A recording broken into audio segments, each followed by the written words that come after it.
श्री स्वामी समर्थ सर्वांना. चला तर सर्वांचे स्वागत आहे माझ्या या चॅनलवरती. बघा तर मी आज एक नवीन रेसिपी घेऊन आले आहे. तर बघा तर मी आज सकाळी उठले, लवकर पूर्ण स्वयंपाक बनवून घेतले. स्वयंपाक बनवल्यानंतर मुलांना शाळेला पाठवल्यानंतर म्हटलं की आपल्यासाठी काहीतरी चहा बनवून पिऊयात. मग चहा बनवल्यानंतर 2 कप एवढे चहा बनवले. चहा बनवल्यानंतर आम्ही छान असं शिजू दिलं. शिजल्यानंतर छान असं गाळून घेतल्यानंतर चहा पिल्यानंतर परत आम्ही काल ना बाजारात गेलो. तो बाजारातून येताना आम्ही ढोकळा मिक्स पावडर असं आणले होते. तर बाजारातून आणल्यानंतर ह्याला छान असं मिक्स करून घेतले. थोडं पाणी घालून छान असं त्याला 2-3 मिनिट तरी छान ह्याला असं हलवून घेतल्यानंतर ते पूर्ण मधले गोटळे असतात ते सगळं छान असं त्याच्यामधलं एक गोटळा राहिलं पूर्ण फुटलं. त्यामुळे त्याला छान असे हलवून घेतले. छान त्याला हलवून घेतल्यावर इकडं कढईमध्ये पाणी ठेवलं गरम होण्यासाठी.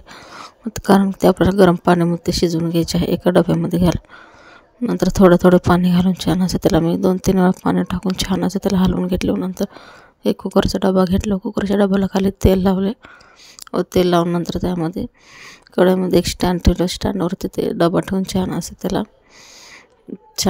टॅप करून घेतल्यानंतर छान असं कढईमध्ये त्याला ठेवून दिले स्टँडवरती. नंतर एक ताट घेतले. ताट असं त्याच्या मापाचे ताट घेऊन त्याच्यावरती पूर्ण असं झाकण घेतले.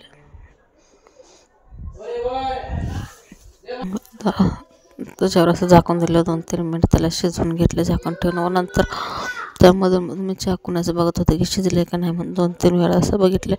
त्याच्यामुळे त्याला असं छेद पडले आहे. मग नंतर तिसरं असं बघितलं तर ते शिजले. तेव्हा नंतर काढून घेतले व नंतर थंड होण्यासाठी जरा 5-10 मिनिट ठेवले.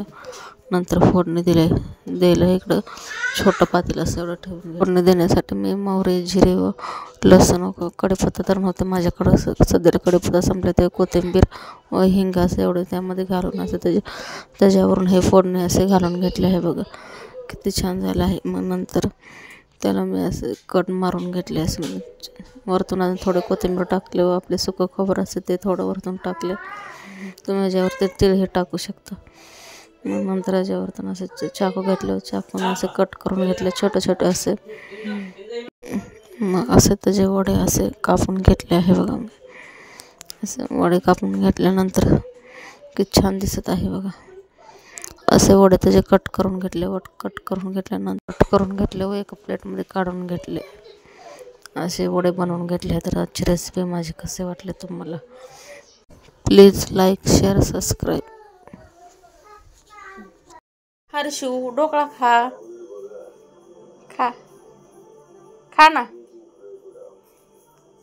छान झालंय.